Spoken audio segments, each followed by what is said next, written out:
Good evening, everyone. Welcome to the Bird Club of New Providence's Wonderful Bahamas Migration virtual event. My name is Fallon Cartwright, and I'll be your host, moderator this evening. A little bit of background for those who may not be members of the club. We are a nonprofit organization. We are established to create a community of birders and folks who are interested in bird watching in the Bahamas and New Providence specifically. We host regular bird watching events, bird walks, field trips to other islands, and social activities to connect people that are interested in birds, that care about birds, and are interested in their conservation and sharing in a community with people who have similar interests.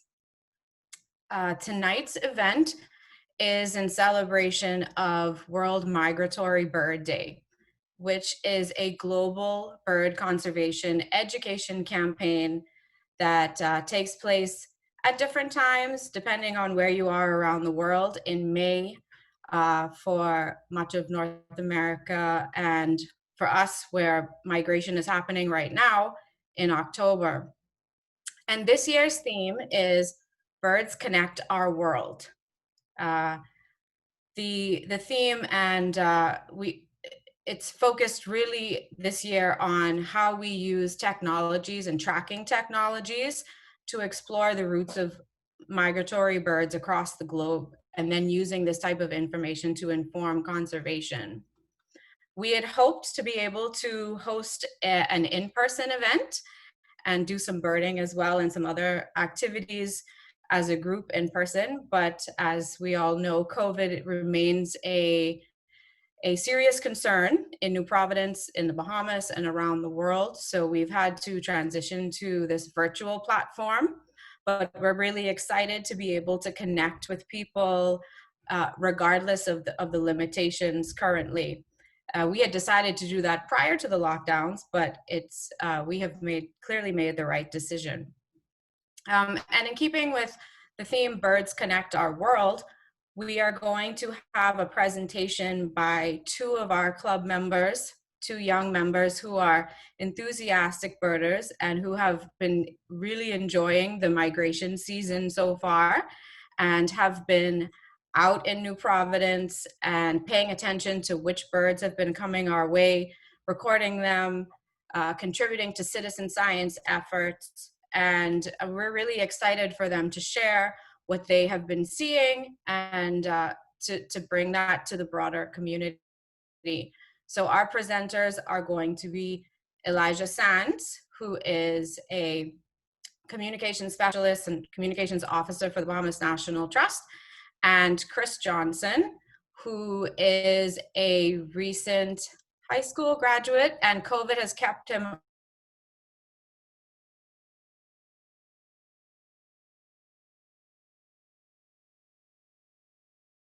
around. He was slated to go off to school, benefiting from him being here. So he's contributing to citizen science current own backyard. So that's exciting. And they're going to say a little bit about themselves in the presentation. After the presentation, we'll have a question and answer period. So throughout the presentation, there is a Q&A box that you can put your questions in, and then we'll facilitate questions afterwards. And we're just really excited to have everyone join tonight, and looking forward to the presentation myself. I've had the pleasure of birding with Chris and Elijah a few times over the last month, and I know that they've seen some really interesting species coming through. So I will turn it over to Elijah and Chris. Thanks again for joining us.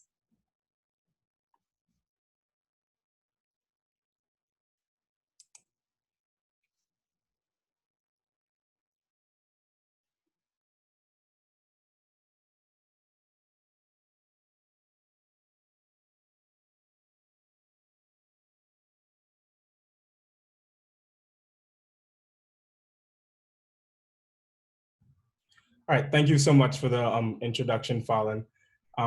Like Fallon stated, he was hoping to give this presentation at the live event that we were hoping to have at the retreat. But either way, it's still good to connect with everyone and to share some of the cool things me and Chris have been doing in the past few months, probably past few years. The title of our presentation is "What a Wonderful Bahamas Migration." And it just focuses a bit on what migration for the Bahamas really is. And again, it shares a lot of the findings we've been seeing in the past few years, and also how you can get involved in how migratory birds are linked to people and how we can help to conserve them. So just want to introduce us again. My name is Elijah Sands. I'm a communications officer at the BNT. I've been birding for like 4 to 5 years. I do a lot of video and photography work for the National Trust. So a lot of that is spending time photographing and taking film of birds.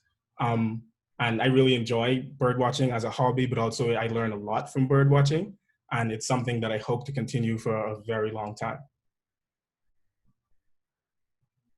Hi, I'm Chris Johnson. I'm a avid bird watcher. I've been bird watching since I was about 8, and I am very enthusiastic about ornithology and bird photography. All right, so just to give you a little bit more background on World Migratory Bird Day and the theme this year, World Migratory Bird Day is an international campaign that aims to raise awareness on migratory birds, their threats, and how we can help protect them. It's a very large day. There's a lot of partners and a lot of corporations and organizations involved with the planning of it. And the theme this year focuses on the tools we can use to track bird migration and how these tools can help to inform conservation. Another thing about the theme is really how do birds connect our world? And through migration, migration is very phenomenal in my opinion. And migration literally connects different parts of the world through birds. A bird can stop in your backyard and, feed on some fruits on a tree on a Thursday night. And a few days later, that bird can be in a national park or a rainforest in South America. And for me, that's just phenomenal how these birds take these very long journeys and stop to different places on their way and how they can literally connect our world. So we'll get a little bit more into the theme and what tools specifically can help us to track birds a little later in the presentation. But before that, I just want to give a little bit of background context on, migratory birds and the Bahamas. When you think of the Bahamas, you obviously think about the sun, the sand, and the sea, and the tourism and the cliche stuff like that. And whilst all of that is great, the Bahamas is also a very bird-rich country. It's one of the most diverse countries in the West Indies for birds. There's been over 350 species of birds recorded in the Bahamas, and more than half of them are migratory species. And the Bahamas has a lot of habitats that support different types of birds. We have pine forests, you have caucus forests, wetlands, mangroves, a lot of different habitats that supports different families and different types of birds. We have 6 species of endemic birds. These are birds that are only found in the Bahamas, this one region and nowhere else in the world. So they are also a very important part of the bird diversity here. The good thing about the Bahamas is there's a growing community of bird watchers and people who support bird conservation. Bird watching is a very popular hobby in the United States. In fact, it's one of the most popular hobbies next to gardening. But in the Bahamas, this is just a hobby that is just starting to get a lot of more attention. More Bahamians, more young Bahamians are now getting involved with bird watching and doing things to support bird conservation. And with that, that means that there's a lot of strong conservation efforts in the Bahamas to conserve birds and their habitats. Let's talk a little bit about the actual migration and what it means for us. So major migration happens twice a year. It happens in the spring and it happens in the fall. Right now, we're in the middle of fall migration, which is when we see most of our species and we have most of our bird activity. All of our birds during the fall, or most of our birds during the fall, they're traveling in a southern direction from Canada and the United States using 4 different flyways. And a lot of these birds, they stop in the Bahamas and they stay the entire winter, or they stop for a little while and they continue on to South America or another destination. One of the more popular flyways for us, or the flyway where we get most of our birds, is the Atlantic Flyway. And these birds who normally use this flyway, they spend their winters in the Bahamas, and we call them neotropical migrants. And those neotropical migrants, a lot of them are very colorful. They range from a lot of different types of birds. We have small migratory song warblers. We have shorebirds. We have big wading birds. And there's a large variety of these birds that migrate to the Bahamas and spend their winters every year. In the winter and in the summer, it's completely different for bird activity. In the summer, you have a lot of breeding from resident birds, but bird activity is not that high. But in the fall and winter, our forests and wetlands come alive with birds chattering and calling and a lot of colors. And in person, we were hoping for this to be a little pop quiz slide where we were going to test the event attendees on if they could name the common migrants we usually see. But now that we've gone virtual, it's just a good look at some of the more common migrants you may encounter in the Bahamas during the fall and winter. So going back to the theme of Migratory Bird Day this year, it's about the tools we use to track bird migration and how these tools can give us data to help inform bird conservation. So the two most popular tools used worldwide and also used by me and Chris a lot are BirdCast and eBird. Both tools are developed by the Cornell Lab of Ornithology, and they both have different purposes, but later on in the presentation, we're going to learn more about how we use these tools personally, not only to submit and collect data, but also how we use them to enhance our bird watching experience.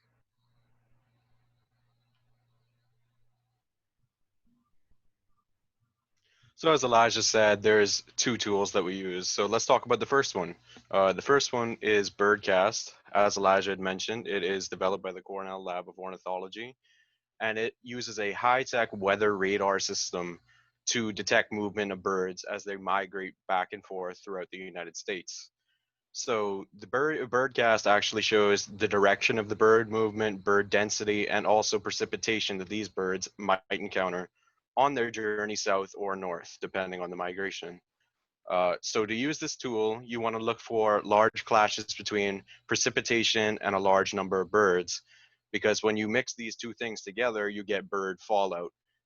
Bird fallout is essentially a large density and population of birds that have to land due to weather complications on their journey in migration.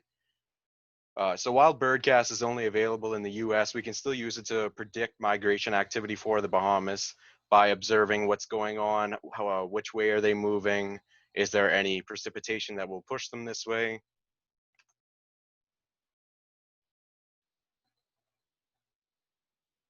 So a real life scenario that Elijah and I thought to bring up was using BirdCast to inform us of a high migration activity on the night of October 2nd.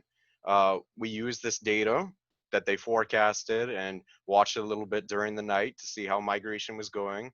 And we decided, all right, tomorrow we go out bird watching. So on October 3rd, we went out and we went to one of our favorite sites and we recorded 59 species in the matter of 5 hours. So just by using these live migration maps, it's a huge, huge accomplishment by Cornell Lab to be able to project to citizens that, these birds are moving through in high densities. And they've just actually recently developed a BirdCast alert system to show what migration is looking like during a 3-night span on over your town. The other tool that me and Chris use a lot, and what is by far the most popular and well-known tool for tracking birds and storing data, is eBird. eBird is a global database of over 500 million bird sightings by people all around the world that see birds when they go bird watching and take photos and submit audio to this one global database.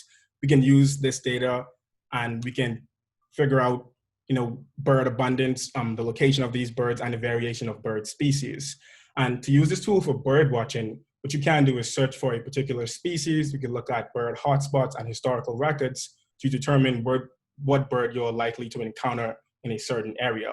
So if I wanted to look for a black-throated blue warbler to photograph for something, I would say, okay, judging by eBird, from January to May, And from August to December, I'm more likely to see this black-throated blue warbler. And then I can zone in onto the hotspots in the Bahamas and see what's the most likely place for me to encounter this bird in high numbers so I can photograph them. So based on the report from others, you can tell what species is moving through an area or has arrived in an area. And the fantastic thing about eBird is it combined a passion with conservation. It created a bridge, and this bridge is citizen science. And what citizen science is just everyday people, non-scientists, conducting research to be able to contribute to real science and to help inform conservation. So eBird has had a lot of successes using its data. The data has shown decision makers and policymakers and scientists which areas they need to conserve to protect certain bird species or a high density of birds. And the data contributes to more than just science, it also contributes to education and, like I said, larger projects based on bird conservation. So we use eBird every single day. It's definitely a site that's bookmarked on Google for me. Me and Chris use it before we go bird watching, use it during bird watching because it tracks your path in a certain area, it tracks the time and the distance traveled. And we definitely use it after we go bird watching to make sure the data we submitted is accurate and to also check the records from other people. And I know a lot of bird watchers use eBird. It's something we strongly encourage in the club. And it's definitely, again, a very fantastic tool. And it's been around for ages. It's one of the oldest running citizen science projects. So the data has improved over time. The infrastructure has improved over time. Just the features of the program have improved over time. And later on in the presentation, we're going to show you a really cool way you were able to use eBird to pinpoint or to track two very rare species. So, what have we been seeing over these past 3 years in New Providence? Well, this is one of the more brightly colored ones. It's a western kingbird. So, these species, just like every year, they come down, they know where to go to catch their food, to migrate, and to continue further south or stay for the winter. Go back up to North America to breed and do it every year. So some of the migratory rarities include the Canada warbler, Kirtland's warbler, Caspian tern, and the warbling vireo. These are just a few of them. So first, the Canada warbler. What a treat this guy was. He popped up in my backyard on my birthday as a second record for the Bahamas. So it was such a pleasure to see this guy pop up as a second record. And like I said, on my birthday in my backyard, it couldn't get any better. Secondly, Kirtland's warbler. So this species was recently delisted from the IUCN endangered species list. And this bird has made an extraordinary comeback. They breed up in a certain part of the northern U.S. Near Michigan and the UP. And they primarily winter in the southern and central Bahamas. So the ranges are very small, so it's very important that conservation efforts and are taken for these species. Third, we have the Caspian tern. It was really cool to see this guy. He was actually a banded species. He was banded up in a national park in Ontario, and he just decided the Bahamas sounds nice. I'll head down for the winter. Lastly, we have the warbling vireo, which is, as far as vireos go, probably one of the most rare species for the Bahamas in vireos, only being topped by something like a Bell's vireo, which has only been recorded a handful of times in the Bahamas. So the migratory rarities this year, well, there's quite a few of them. We have the Wilson's phalarope and the black-billed cuckoo, which were great, amazing records for the Bahamas. The Wilson's phalarope was actually taken a few weeks after the first record for the Bahamas by Miss Erica Gates in Grand Bahama. So if she hadn't gotten that Wilson's phalarope individual over there, we would have actually had a first for the Bahamas. So the black-billed cuckoo, but that is a first for the Bahamas. It is a very, very rare cuckoo. They do not tend to use the Atlantic flyway at all. And you can see it's a very different looking cuckoo. No checkering on the tail, no pattern on the tail, very plain underneath, a dark chestnut on the back, and a bright red eye ring. So how do we find these species? Well, we used eBird. So eBird informed us that these species were moving through the U.S. and coming down, and for the case of the Wilson's phalarope, it was Grand Bahama to Nassau. So I said, okay, these species are moving through. I think if I went to this place, I would probably have a good chance of seeing a Wilson's phalarope. And what do you know? We found it. And the black-billed cuckoo, I was able to confirm by checking eBird records in Florida from past participants of eBird, putting in their data and saying, hey, I saw a black-billed cuckoo. I was able to use this and benefit from it. So now, by my eBird report going in, I might be able to help somebody in Puerto Rico who's looking for a black-billed cuckoo. Oh, well, they were just seen in the Bahamas, so maybe they're coming south. So for me, I think the most exciting find or the most exciting migration experience this year was what I would call a family of first timers. And what this really was is that we were able to record and photograph or collect audio for 3 first-time species records of flycatchers in the Bahamas. And the interesting thing about these birds is they were all seen in one area during a very short span of the migration. And these, again, they belong to the flycatcher family. They all belong to the same genus as well. And they're so similar that 2 of the species, which is the alder and the willow flycatcher, you can only tell the difference between them by their voice. And we did not really expect this. We photographed all of them, but the good thing was Chris had his audio recorder running during the time he was bird watching. And later on, after we submitted the checklist and the audio, someone pointed out to us that, hey, you have a whole new species in there as well, which was a willow flycatcher. So we recorded the alder, the willow, and the least flycatcher all in a very short time. Like I said, these were all first-time records for the Bahamas. And this was truly exciting for us. They're very small birds. They sit on the perch and they catch insects on the wing. So they're easy to miss, but they're also easy to see in the right area. And what's even more exciting is that like a week later, Erica Gates and her team in Grand Bahama, they were able to spot and photograph a olive-sided flycatcher, which was another first-time record for the Bahamas and also belonged to the flycatcher family. So this is really good flycatcher year, as I'm calling it, and it was super exciting to see these new species for sure, all in the same area and for New Providence.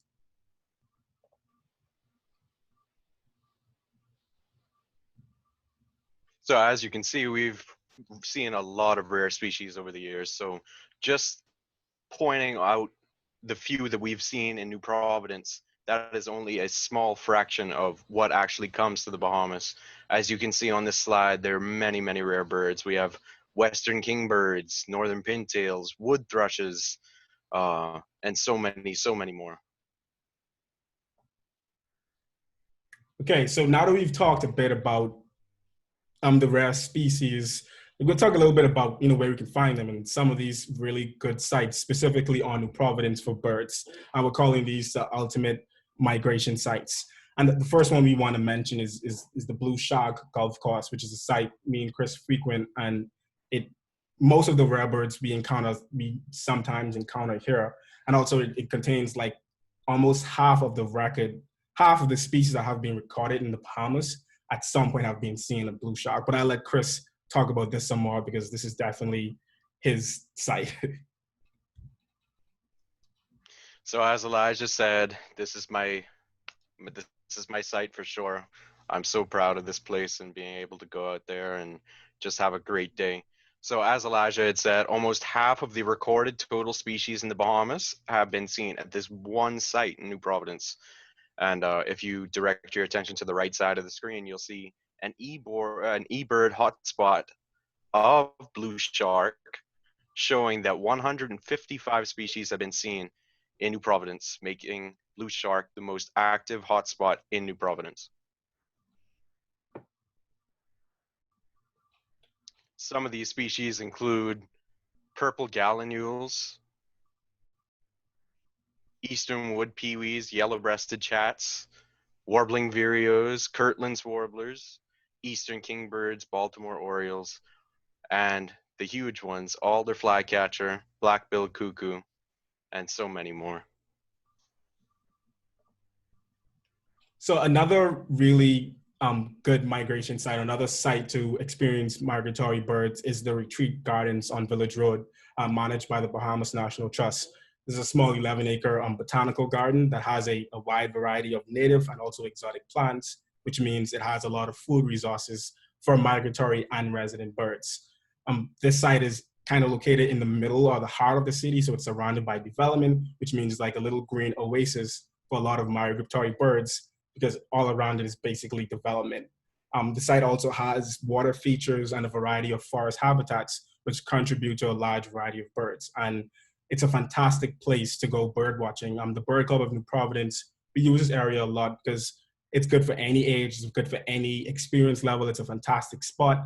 And there's also ongoing research in this park that's been going on for a few years, led by Scott Johnson in the BNT, where he's studying how migratory birds and resident birds actually use this site to feed and roost and to rest. So this is going to be one of the more studied national parks in the Bahamas for bird activity. It's one of the 32. Many national parks are fantastic bird watching sites, but the retreat is an exceptional place to see migratory warblers and also resident birds. Another one I would like to mention is one of my favorites. It's not as well known as the other two, and it's very different since it's a wetland habitat. The other two were forest habitats for the most part. South Beach Tidal Flats obviously is located in South Beach. It's the very expansive tide flats that reach like miles in length at super low tide. And it's a fantastic spot for the shorebirds that spend their winters in the Bahamas. Shorebirds make tremendous and impressive migrations. In fact, shorebirds make the longest migrations of any bird. And the animal that has the longest migration journey is actually an Arctic tern. So an Arctic tern is a small to medium-sized tern, which is a seabird / shorebird, and they migrate 55,000 miles from the North Pole to the South Pole every year. And Arctic terns can live up to 30 years. So if you do the math, that's the equivalent of this bird in its lifetime traveling to the moon and back nearly 3 times. So this is a very impressive migration. I think there was one record of an Arctic tern in the Bahamas years ago. So we don't really encounter these birds. We do encounter a lot of other seabirds and shorebirds that make impressive migration journeys. And the South Beach Tidal Flats in New Providence is the best place to see them. It's a very nice area. It's a change of environment, it's a change of pace. It's definitely for the more experienced birder, because from the outside looking in, it just looks like miles of nothing, but you have to walk a few miles or you have to walk a little ways to really see the flocks of shorebirds that call this site home. I spend a lot of time here videographing and photographing shorebirds, and that it means landing in the mud, but it's a great place to see migrant shorebirds. And it's one of the few places you can see a piping plover, which is a small shorebird of international conservation priority. So it's a really cool sight to see these birds. And like I said, it's super important to migratory shorebirds. Tidal flats and mud flats, they are highly threatened by development and other threats. And the South Beach Tidal Flats is internationally recognized as an important bird area. So it's definitely a site I would recommend if you want to experience shorebirds.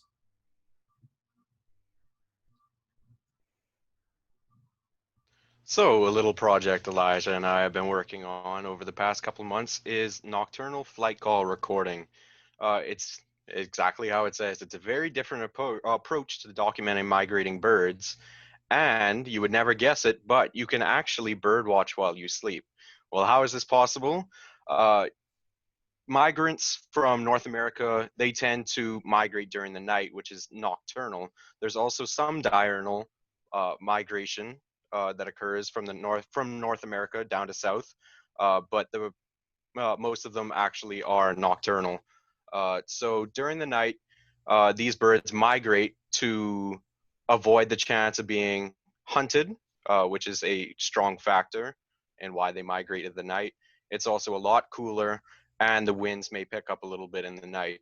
So by going outside and setting up a nocturnal flight recorder, you use a portable recorder, aim it up at the sky, and leave it running during the night. You go out in the morning, you take the SD card out, analyze the spectrums that these birds make when they fly over and they chirp or they sing a song or they make a little squeal, and you just analyze them and you're able to document a whole new variety of species that might visit an area.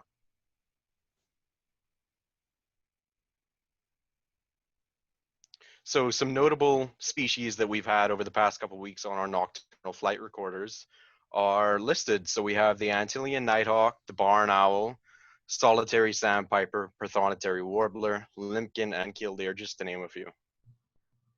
So we're going to try and play some of these calls. You may have heard some of them before. I'm not sure how it's going to play on the Zoom. It may be a bit low. We're just going to show you how the audio sounds at 11 p.m. in the night when everyone is supposed to be sleeping and these birds are calling.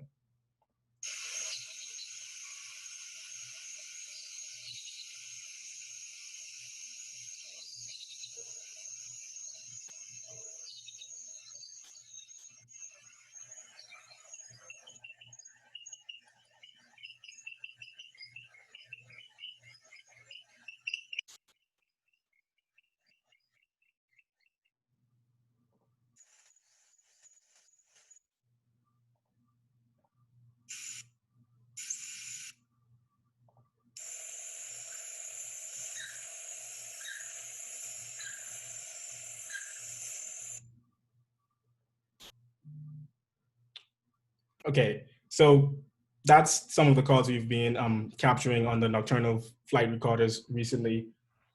It's definitely a very difficult but exciting process because you literally have to analyze hours of data just to look for these very faint and very subtle bird calls, as you can hear in most of them.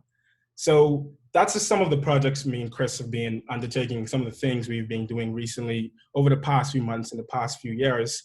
But another very exciting thing that we like to do is obviously encourage other people and to introduce other people to bird watching.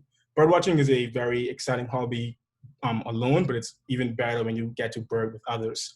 So in the Bird Club of New Providence, we like to encourage people to go bird watching and also to participate in some of these citizen science efforts that can help to inform bird conservation.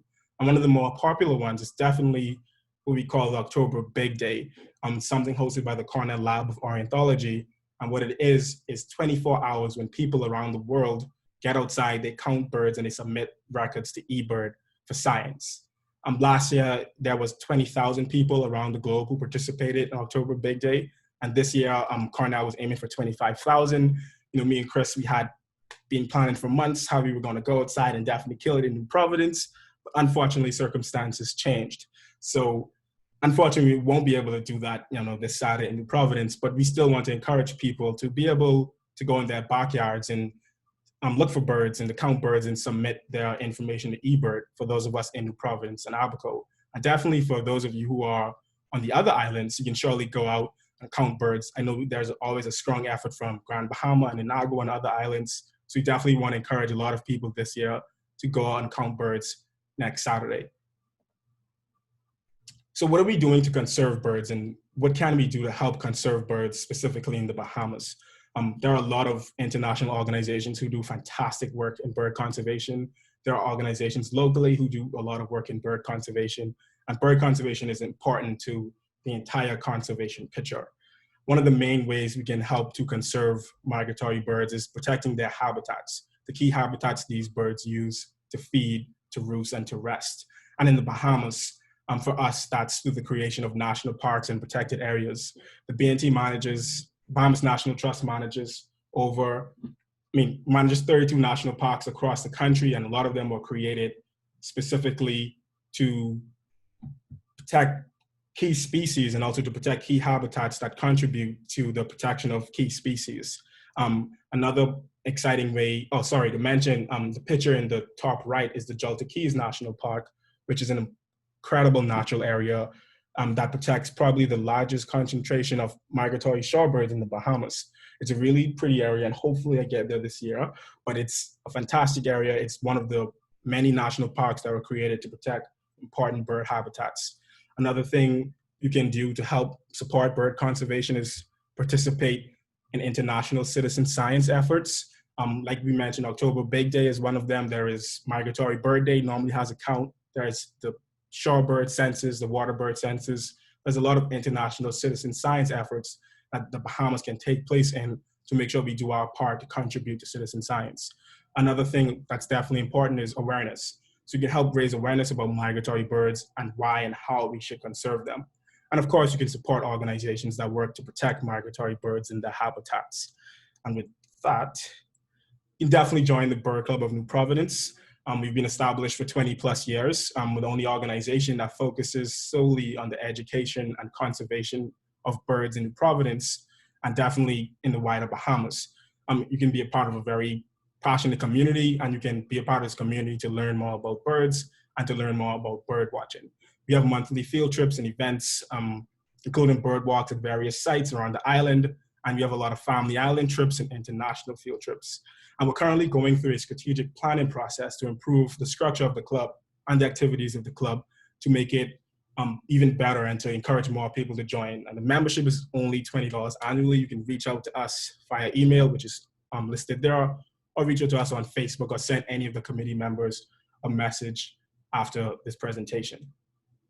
And with that, I would just like to send a special thanks to the Bahamas National Trust for allowing us to host this webinar on their virtual platform. I want to shout out that picture of this wonderful photo of a typing plover that was taken by Chris at the South Beach Tidal Flats. Is a phenomenal photo. And he's just there to ask if anybody have any questions, please feel free to submit them using the question and answer panel.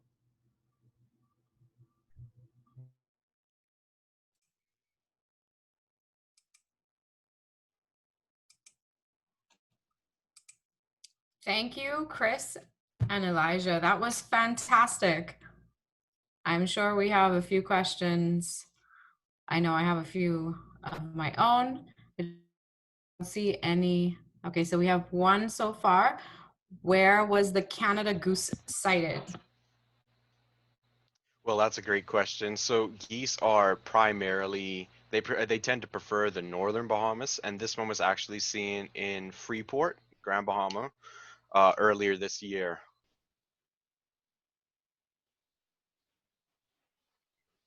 I had a question. All of the recordings that you shared, they were from your, and photos also, are they all your photos and the recordings that you guys have done? Yeah, they're both Elijah and I. We've taken the photos, we've recorded the sound recordings for the nocturnal flight calls. All of it is our work. Impressive, fantastic again. Any other questions we have?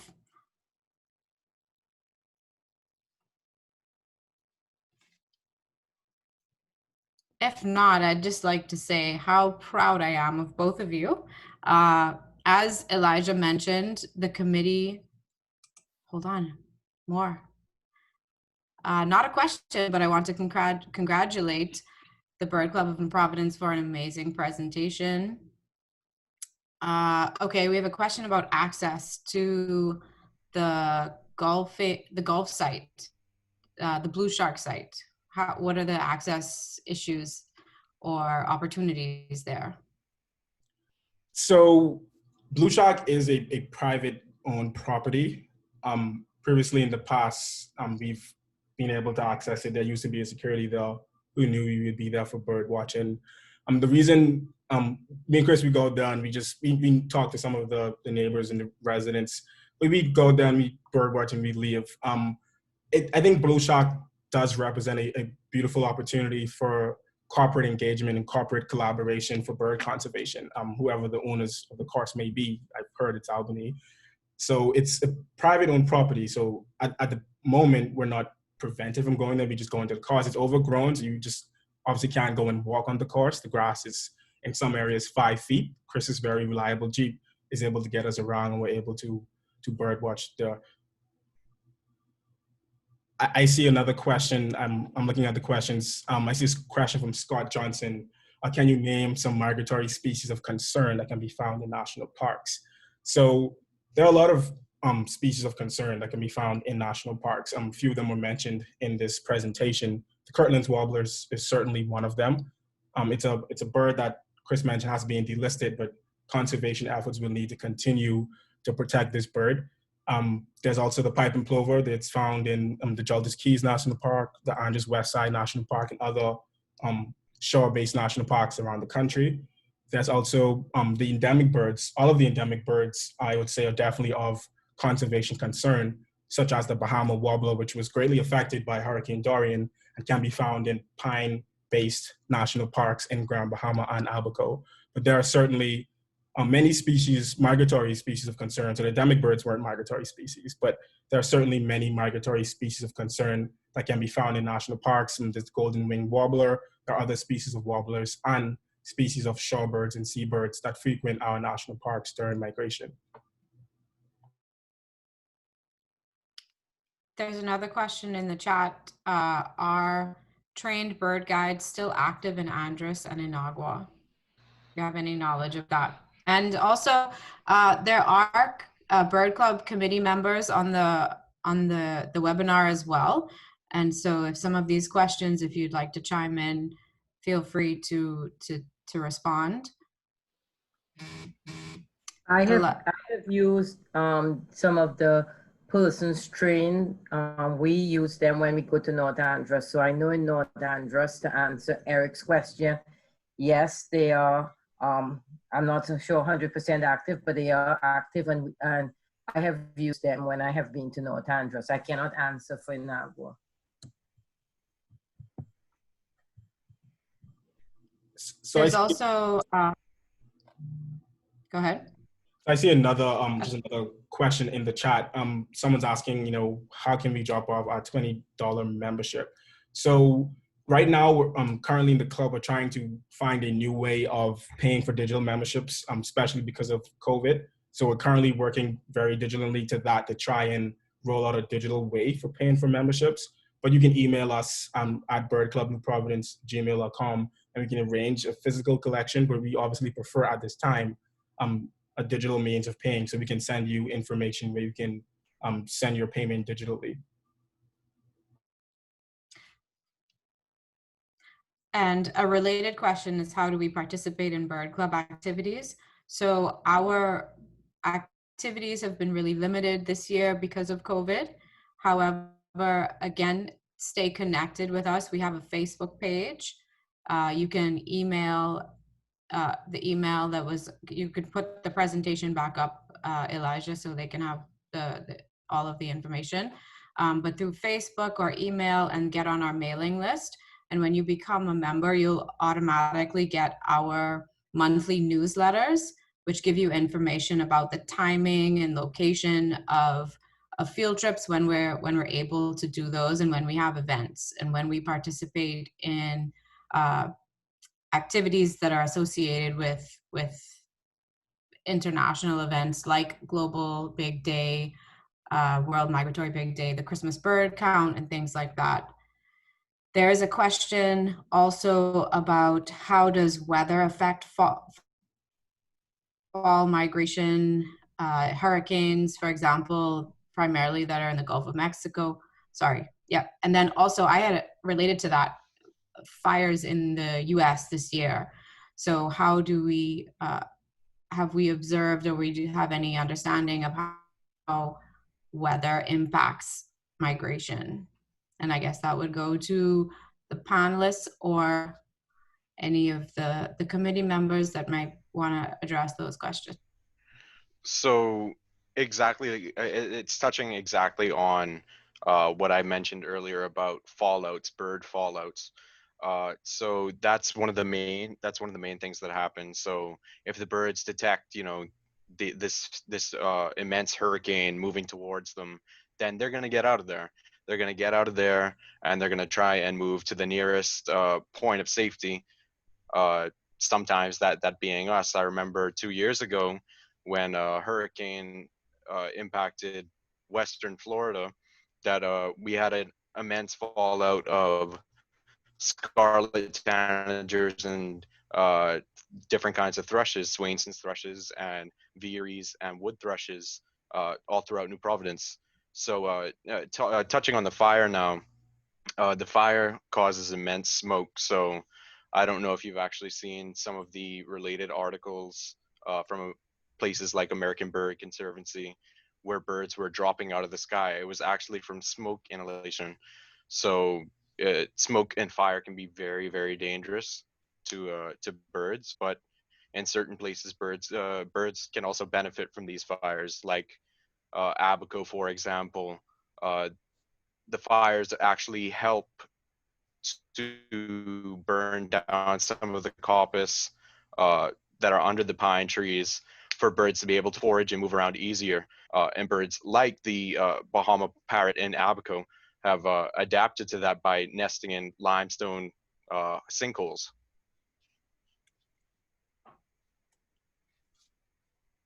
So we have another question. Will the club be looking to help other islands get birding going if we don't have many experts?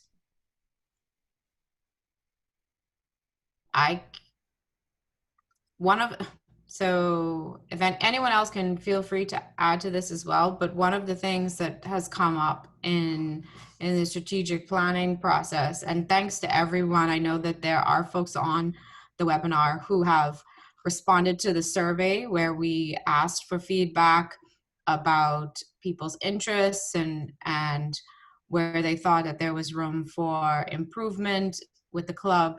One of the things that we've identified is we want to help to build capacity, New Providence, but also throughout the Bahamas, to help other groups or other individuals get interested and get bird watching, and doing so even if they don't have necessarily expert in their areas. So it's something that we're exploring how we can best help with that. There are people on different islands that have had training through the Bahamas National Trust has done bird guide training on different islands in San Salvador, Andros, Long Island. And so there are resources, and those kind of creating more of a network is a part of, I think, what the Bird Club is hoping to do in the future. So if there anyone else that would like to chime in on that, there are a few more questions. Do you have to pay to go birding in a national park like the retreat? When you are a member of the Bahamas National Trust, which is a very minor fee for individuals, and you can have family rates as well, you can have access to national parks as many times throughout the year as you'd like. If you're not a member, there are, depending on the park, minor fees, typically $5 for kids, $10 for adults. And those fees go towards supporting management of the national parks. But it depends on the park, and depending on whether there are staff at that site and what's going on. But at the retreat, you would typically, yes, you'd have to pay an entrance fee. Scott has some questions about absolute best months for seeing birds, and then how do birds navigate to their wintering grounds? So that's definitely a good question. Of course, Scott would definitely ask something like that. So in my opinion, what I would say is certainly the best, absolute best months to go bird watching, I would say, is linked to migration, which again, it would be peak migration in May and October for the Bahamas. That's when you're more likely to see more species and higher bird activity. For certain islands where there are higher populations of resident birds, such as in Agua, you can go bird watching when you want, and you probably see a lot of activity. But also following that, resident birds do breed in the summer, and they are, well, spring and summer, they're more active then. So it depends on what type of species you're looking for, where you live, and also based on your skill level, where you could probably see the best birds and the best at the best sites. And you're asking, so how do birds navigate to their wintering grounds? So migration is definitely a very interesting thing. A lot of birds, their first migration, some birds they learn from the older, more experienced birds. Birds also are very instinct. I didn't pronounce it right, but their instinct is to migrate. And some birds, they have that click. They know, okay, I need to migrate now at this time of year, and I know exactly where I'm going. And at certain times of the year, and also based on environmental factors like climate and weather conditions and timing and light, these birds know when and where to migrate. And that's why it's important as environmental factors change, bird migration will also change, and these birds will start moving at different times and in different areas. And we'll see that migration is starting to change. So it's important for us to also adapt so we can still learn to conserve these birds. I see a question that I think you missed in the chat, Fallon. Someone was asking, I think, do you anticipate the Bahamas getting satellite for auto tracking flight? Oh, yes, go ahead. If you mean like the sort of radars that they use in BirdCast, I absolutely don't really see us getting that sort of technology anytime soon. Those are the same radars that give you the weather every day that your weather apps are based off. They're very expensive, very advanced technology. We get our weather from those same radars. So I don't think I see where the Bahamas will be establishing that sort of technology locally to track birds in migration. Thanks, Elijah. There are some other questions in the chat, but from the question and answer section, does the club provide resources for birding? It's disappeared. But we do share resources. There are lots of resources online. Some of those that Elijah and Chris mentioned, like eBird. There's also Merlin, which helps with bird identification. And you can purchase bird field guides online, but also most of the visitor centers at the Bahamas National Trust will sell bird guides as well. There's another question about what is the best time of day to bird. So I'm a relatively new birder, but earlier in the morning and later in the afternoon are typically the best times to bird, but it does depend on the type of bird that you're trying to see. There is a question about what effects will the reduced industrial economic activity worldwide, and in particular North America, due to the pandemic? So what influence is the pandemic going to have with respect to reduced industrial economic activity? Is there anyone that would be interested in addressing that? Even some of those that may not be panelists might have some comments on this. So I'm sure there are people who are more qualified to speak to this than I am, but what I can certainly say is due to the pandemic and also due to very aggressive conservation action, industrialization and like those big industries and those big developments, they do definitely have a negative impact on migratory birds and birds in general. And if I was to pick out a few instances, one of the biggest and growing threats to bird migration is light pollution. Again, birds migrate mainly at night. Those big cities, they're lit up at night. There's a lot of lights, can confuse birds, and these birds collide with buildings and windows all the time during the night. So through the citizen science in eBird and BirdCast, there's this new campaign called Lights Out, where whenever there is a forecast for major bird migration, Cornell and other partners tries its best to reach out to cities and major corporations to turn off the lights to prevent the likeliness of bird collisions into buildings. Also, for large structures such as wind turbines, they are destructive to birds. They're terrible. And aggressive conservation action has helped to mitigate that. One thing they have recently done is by painting one wind turbine black, you significantly reduce the amount of bird collisions into those structures. So I'm not exactly sure that those things can be related to the economic fallout of COVID-19, but those are certainly industrial activities and things that affect bird populations. Thank you, Elijah. And then there's another question. Someone wanted to add to that?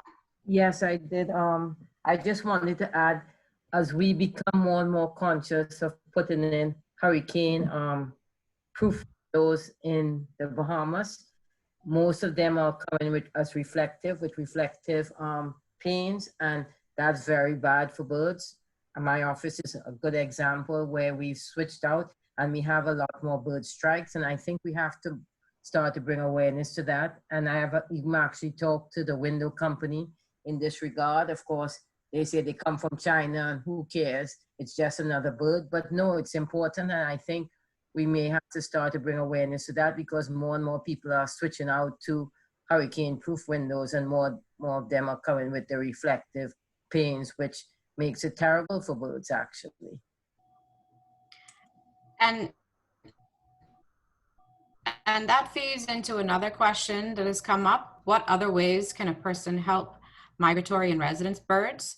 And so besides just national parks, and one of the big focus areas of this worldwide educational campaign is encouraging action from people at home and things that we can do. You can plant native plants, which provide food and shelter.